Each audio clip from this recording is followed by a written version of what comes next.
ओम नमो भगवते वासुदेवाय। कार्तिक माह की अमावस्या स्नान की पौराणिक कथा। कार्तिक मास की अमावस्या तिथि का अत्यंत धार्मिक और पवित्र महत्व है। इस दिन स्नान, दीपदान, दान पुण्य और भगवान विष्णु लक्ष्मी जी की आराधना से समस्त पापों का नाश होता है तथा सुख समृद्धि प्राप्त होती है। इसे कार्तिक अमावस्या या दीपावली की अमावस्या भी कहा जाता है। इस दिन की कथा सुनने तथा इसका पालन करने से जीवन में प्रकाश और सौभाग्य की प्राप्ति होती है। कथा आरंभ। प्राचीन समय में कौशाम्बी नगर में सुंदवा नाम एक ब्राह्मण रहता था। वह अत्यंत निर्धन था, परंतु परम धार्मिक और ईश्वर भक्त था। प्रतिदिन वह सूर्य उदय से पहले उठकर गंगा स्नान करता, तुलसी की पूजा करता और भगवान विष्णु का नाम जपता था। उसकी पत्नी सत्यवती भी पतिव्रता और धर्मनिष्ठा में अद्वितीय थी, परंतु दोनों का जीवन अभाव से भरा था। अनेक बार भोजन भी नसीब नहीं होता था। एक दिन सत्यवती ने अपने पति से कहा, स्वामी, हम इतने धर्मात्मा होकर भी दरिद्र क्यों हैं? क्या ईश्वर हमारे कर्मों से अप्रसन्न है? सुंदवा ने शांत स्वर में कहा, देवी, यह सब हमारे पूर्व जन्म के कर्मों का फल है। किंतु श्रुतियों में कहा गया है कि कार्तिक मास में स्नान और दीपदान करने से समस्त पाप नष्ट हो जाती है और लक्ष्मी कृपा प्राप्त होती है। इस बार हम कार्तिक मास का विधिवत पालन करेंगे। कार्तिक स्नान का आरंभ।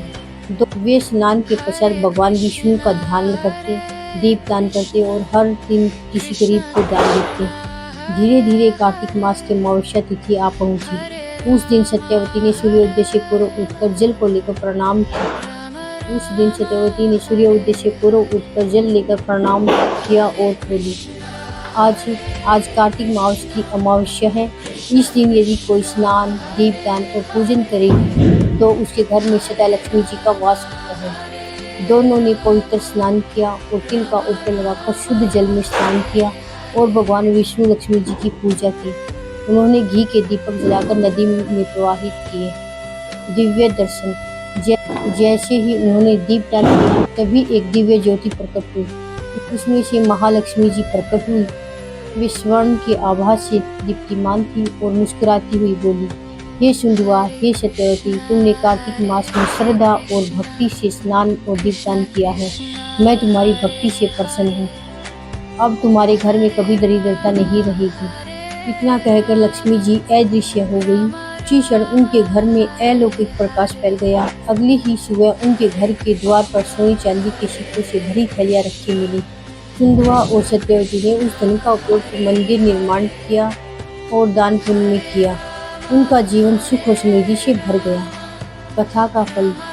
जो व्यक्ति कार्तिक मास के अमावस्या के दिन पवित्र जलाशय में स्नान करता है, दीपदान करता है और भगवान विष्णु लक्ष्मी का स्मरण करता है, उसके सभी पाप नष्ट हो जाते हैं, जीवन में दरिद्रता का नाश होता है, लक्ष्मी माता स्थायी रूप से उनके घर में निवास करती है, पूर्वजों को तृप्ति मिलती है और वे आशीर्वाद देते हैं। अंत में वह व्यक्ति विष्णु धाम को प्राप्त करता है। पूजन विधि। प्रातः ब्रह्म मुहूर्त में उठकर स्नान करें, भगवान विष्णु और माता लक्ष्मी का पूजन करें, पुष्प, दीपक, धूप, नैवेद्य अर्पित करें, घर के मुख्य द्वार पर दीप जलाएं, जल में दीप प्रवाहित करें और यह प्रार्थना करें, दीपेन सद्य प्रज्वले सर्वान् दुखान् निवारय, लक्ष्मी स्थिरा भव मम गृहं न त्यज। जो श्रद्धालु कार्तिक मास की अमावस्या के दिन विधिवत दीपदान और पूजन करते हैं, उनके जीवन से अंधकार मिटता है और सदा सुख, शांति और समृद्धि का वास होता है। ओम नमो भगवते वासुदेवाय।